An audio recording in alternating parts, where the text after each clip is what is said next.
Hello viewers, आप सभी का पाथफाइंडर्स बैन अकेडमी पे स्वागत है। सो डिफेंस एक्सपोर्ट जो भारत कर रहा है इस समय, that is really really incredible.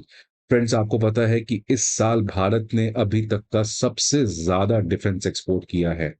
और अब उसी के बीच में एक और बड़ी खबर आ रही है कि फिलीपींस के बाद अब हम आने वाले समय में वियतनाम को ब्रह्मोस मिसाइल बेचने जा रहे हैं, और इसके कुछ ही महीने बाद इंडोनेशिया के साथ भी हमारा एग्रीमेंट जो है वो पॉसिबली पूरा हो सकता है।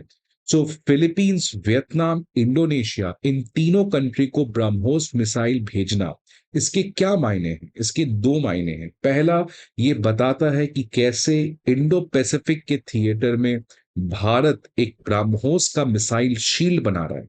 बिकॉज फ्रेंड, ये तीनों कंट्री इनफैक्ट भारत से खरीदी क्यों रहे हैं? बिकॉज आज ये तीनों कंट्री चाइना के एग्रेशन को झेल रहे हैं साउथ चाइना सी में। और ये और बहुत सरप्राइजिंग हो जाता है खासकर वियतनाम से, because recently Xi Jinping Vietnam गए थे। और जैसे शी जिनपिंग वियतनाम छोड़कर निकले हैं, उसके 2 दिन के बाद ये खबर आ रही है कि वियतनाम जो है वो अब भारत के साथ ये एग्रीमेंट को पूरा करने जा रहा है, जहां पे $700 मिलियन का ब्राह्मोस डील होने जा रहा है। सो इसका पहला मायना तो ये है, India's growing footprint in the waters of Indo Pacific. Now what is the second significance? The second significance ये है कि फ्रेंड्स, क्या आपने कोई नाम सुना है कि इंडिया यूएस या इंडिया यूरोप या कोई भी ऐसे दो कंट्रीज मिलके कोई चीज को इंडिया के अंदर बनाए और इंडिया ने उसको फिर एक्सपोर्ट किया? नहीं। यूएस हमें केवल चीजें बेचता है, फ्रांस हमें रफाल फाइटर जेट बेच दिया, लेकिन रशिया फ्रेंड्स एक ऐसा कंट्री है जो बायर और सेलर रिलेशनशिप में भरोसा नहीं रखता है, रादर इंडिया के साथ वो को प्रोडक्शन में भरोसा रखता है। इसलिए ऑल्दो टेक्नोलॉजी ब्रह्मोस का तो रशिया का है, लेकिन मेक इन इंडिया के अंदर ये प्रोड्यूस होता है।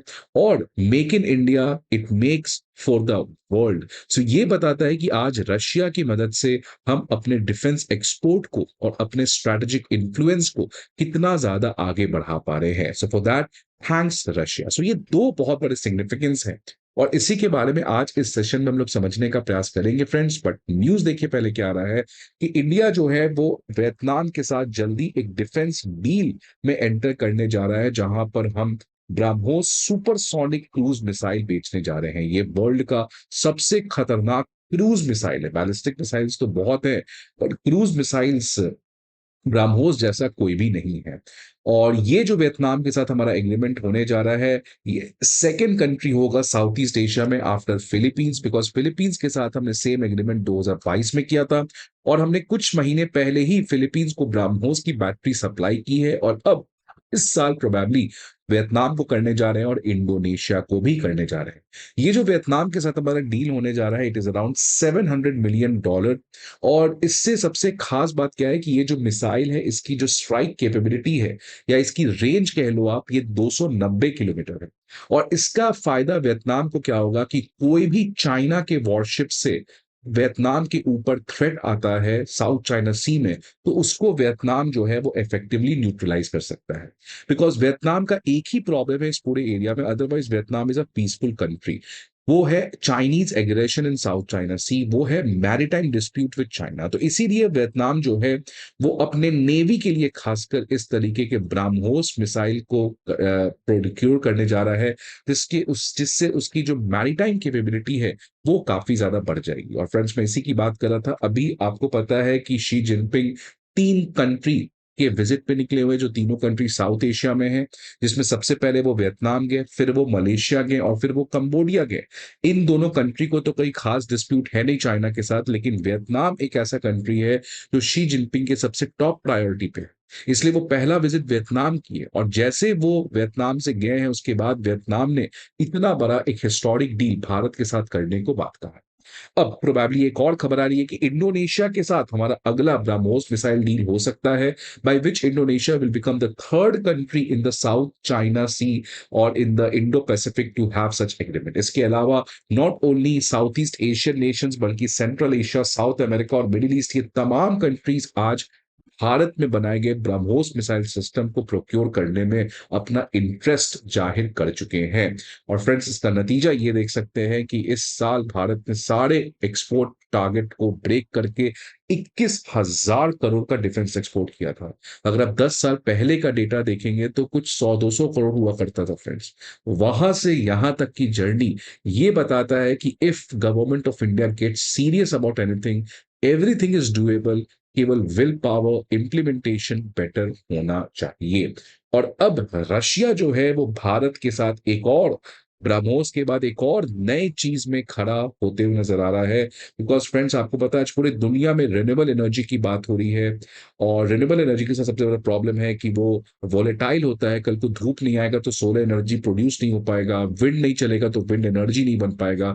इसलिए एक सबसे जो क्लीन फॉर्म ऑफ एनर्जी है वो है न्यूक्लियर एनर्जी। और आज वर्ल्ड एंड सो इंडिया, आज ये सभी कंट्रीज न्यूक्लियर एनर्जी को बनाने का प्रयास कर रहे हैं। ये न्यूक्लियर एनर्जी अभी तक दुनिया में सब यूरेनियम से बना रहे हैं। थोरियम का न्यूक्लियर रिएक्टर एक्सेप्ट चाइना कोई और कंट्री के पास इसका टेक्नोलॉजी नहीं है। भारत जिसके पास सबसे ज्यादा थोरियम का रिजर्व है, तो भारत को तो जरूर थोरियम, जो अगेन एक न्यूक्लियर मटेरियल है, इसके बेसिस पे हमें न्यूक्लियर रिएक्टर को बनाना चाहिए।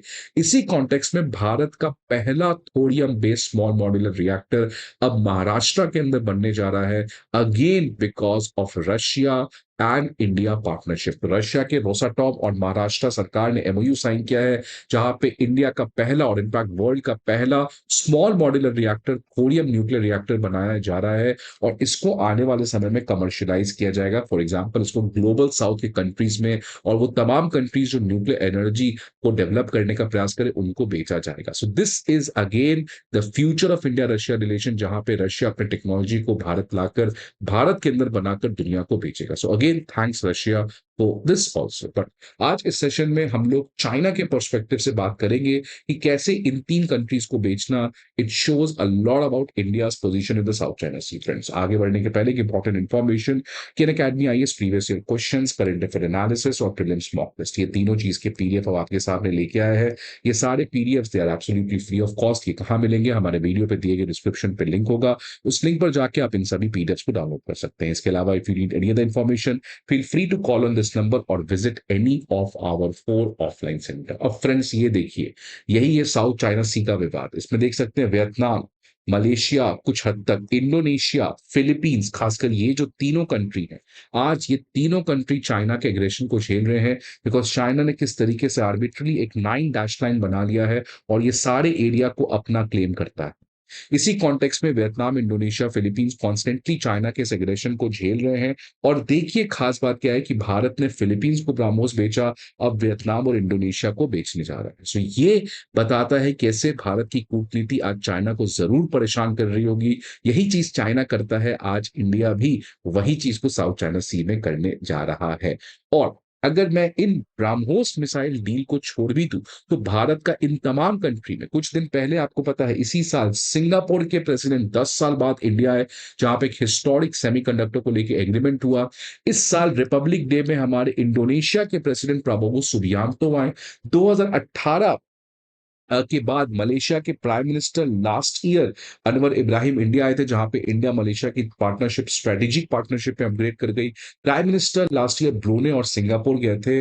और कुछ दिन पहले 15 अप्रैल की खबर है फ्रेंड्स, आपको पता है कि इंडिया और थाईलैंड के बीच में स्ट्रेटेजिक पार्टनरशिप पहली बार हुआ जब प्राइम मिनिस्टर मोदी थाईलैंड गए। So if you connect all these dots friends, then ये बताता है कि जैसे जैसे आज यूएस का यूनिलैटरलिज्म है, यूएस का ट्रस्ट डेफिसिट आज ये तमाम कंट्रीज झेल रहे हैं। बिकॉज जिस तरीके से यूएस अफगानिस्तान छोड़ दिया, जिस तरीके से यूएस मिडिल ईस्ट छोड़ देता है, तो ये कंट्रीज को पता है कि यूएस के ऊपर जो हमारा डिपेंडेंस है वो काफी कम होगा। चाइना ऑल्दो अपना एग्रेशन काफी बढ़ा रहा है, बातचीत तो करता है, लेकिन चाइना को पता है कि उसको वर्ल्ड का हेजेमन बनना है। तो हेजेमन बनने के लिए आपको अपने पावर को रखना नहीं है, पावर को शो करना है। इसलिए वो इंडिया को प्रोवोक करेगा, साउथ चाइना सी में इन कंट्रीज को प्रोवोक करेगा।